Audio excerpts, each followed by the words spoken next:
गिबियावनो बड'लेण्ड रादाब आरो आर'नाइ रादाबनि मावथिफोरनिसिम आंनि अननाय सिबिनायखौ बावहरग्रोबाय आरो लोगोसे जोंनि बे मेलाव बे खौरां मेलाव जों बाहागो लानो हानाय जोंनि कख्लाबारि ब्लकनि मानगोनां आफादगिरि बिजु बर कसारि आरो लोगोसे जोंनि मुसलपुर जिल्ला इउपिपिएलनि इयुथनि आफादगिरि लोगोसे जोंनि इउपिपिएलनि मुसलपुरनि लोगो आफादगिरि आगोमा ब्रह्म बिथां लोगोसे नेहाथारि बिथां चक्रपानि बर' जोङो दिनै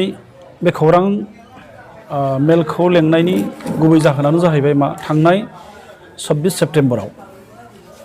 जाला उन्नयन कमिटि आरो जाला स्थायी बाजार कमिटिनि दैदेननायाव बेवहाय मोनसे लामाखौ लानानै धरना कार्यसुचि लादोंमोन आरो बे धरना कार्यसुचिया जोंनि नोजोराव बिथांमोना माने तिलके ताल करि अर्थात बिथांमोना फिसा मोनसे समस्याखौनो बेसेबा गिदिर खालायनानै बिथांमोना बेवहाय धरना कार्यसुचि लादों बे थारैनो नांगौनि जोंनि नोजोराव नांगौनि बांद्रायदों आरो बेखौ दैदेनदों सासे बे ओनसोलजों एक्चुअलि बुंनांगौबा बे ओनसोलनि जौगानाय जेबो हाबाफारिजों सोमोन्दो गैयि भबेश शर्मा आरो लोगोसे रुबुल हक आली बिथाङाथ' जों मिथिनायाव बे ओनसोलनि मानसियानो नंखाया बजालि पाठशाला बे ओनसोलनिसो आरो बिथाङा आपनि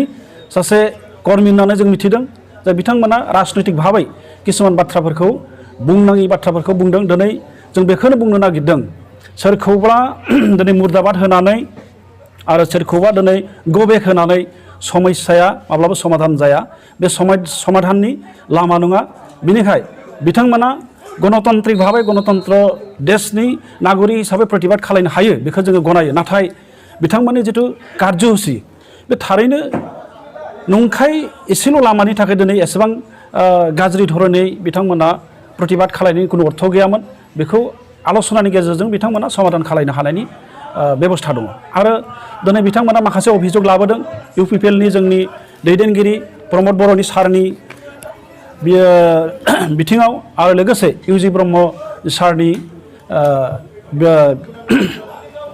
बिथांनि सायावबो थ' जों दिनै बेखौनो बुंगोन इउजि ब्रह्मआ दिनै जालायाव खैबार फैदों बिथांमोना नुदोंना नुवाखै हा बिथाङाथ' जाला कलेजनिनो बिबि किसान कलेजनिनो सासे स्थायी चेयारमेन बिथाङा प्रति मासाव फैयो होनब्लाबो गोरोन्थि जाया आरो बे ओनसोलाव बिथांनि दैदेननायाव आरो लोगोसे ओनसोलाव बिथांनि दैदेननायाव आरो लोगोसे जोंनि बिटिआरनि चिफ प्रमद बर' सारनि दैदेननायाव बे ओनसोलाव माखासे जौगालु हाबाफारि इतिमध्य मावफुंबाय आरो माखासे मावनायनि लामायाव अनगयिं प्रसेसआव दा जोङो बिदिन्थि हिसाबै जों बेखौनो बुंनो हायो दिनै बिबि किसान कलेजाव साइन्स स्ट्रिम होनानै लोगोसे बेवहाय 40 लाख थाखा स्मार्ट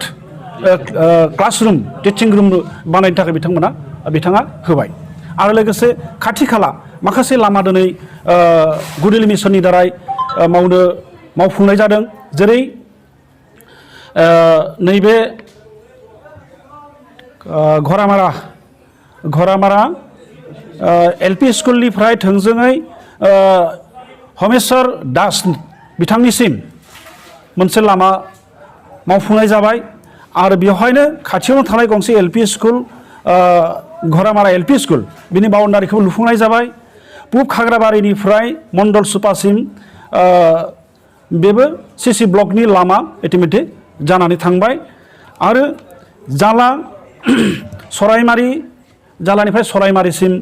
जि मोनसे लामा दङ बेखौबो दिनै मावफुंनायनि लामायाव होमब्ला दिनै बे ओनसोलाव माखासे खामानि मावनो लादों आरो मावफुंदों जेरै आरो दंबावो माखासे जों उदाहरन हिसाबै दिनै बेयाव जिजिएमनि खामानि मोननाय गिदिर गिदिर खामानि आसनि दिनै बेवहाय मावफुंनाय जाबाय आरो लोगोसे अंगनबादि सेन्टार दिनै बेवहाय लुनाय जादों स्ट्रिट लाइट 19टा जाला बे सेन्टारावनो जाला बे टाउनखिनियावनो होनाय जादों अब्ला दिनै जोंनि बे लिमिटेड मोनसे फान्ड थानाय मोनसे बिटिआरआ बा बे काउन्सिला एसेबां थाखा बिथांमोननो दिनै होदों खारन दिनैनाय जे बिटिआरआव जोंनो नांगौ बायदि थोजासे फान्ड गैया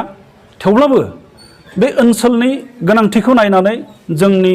दैदेनगिरिफोरा जोंनि सरकारा बिथांमोननो जथेस्थ खाबु होबाय जों नुनानै मोनदों जे समग्र दिनै दै कक्लाबारि ब्लक मिन्स कक्लाबारि समष्टि जितु आरो सापागुरि समष्टि जोंनि विधानसभानि बेखौ जुदि जों नायहरोब्ला सापागुरि LAC समष्टि हिसाबैथ' जथेस्थ गिदिर मोनब्रै मौजा दङ दा बेनि गेजेराव जोङो जुदि MLA डेभेलपमेन्ट फान्डखौ जुदि नायोब्ला बोसोराव 1 कोटि थाखा मोनो दा बिनिनो जों नुनानै मोनदों बे जाला ओनसोलावनो गोबां थाखा होनाय जाबाय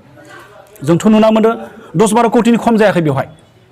दिनै थाखा होनाया आरो लोगोसे जोंहा MCLA परिषदनि जितु थाखा डेभेलपमेन्टनि जितु थाखा बेबोथ' बोसोराव बेसे मोनोखाय 50 लाख थाखा दा बेखौ जों राननानै जिखिनि मोनो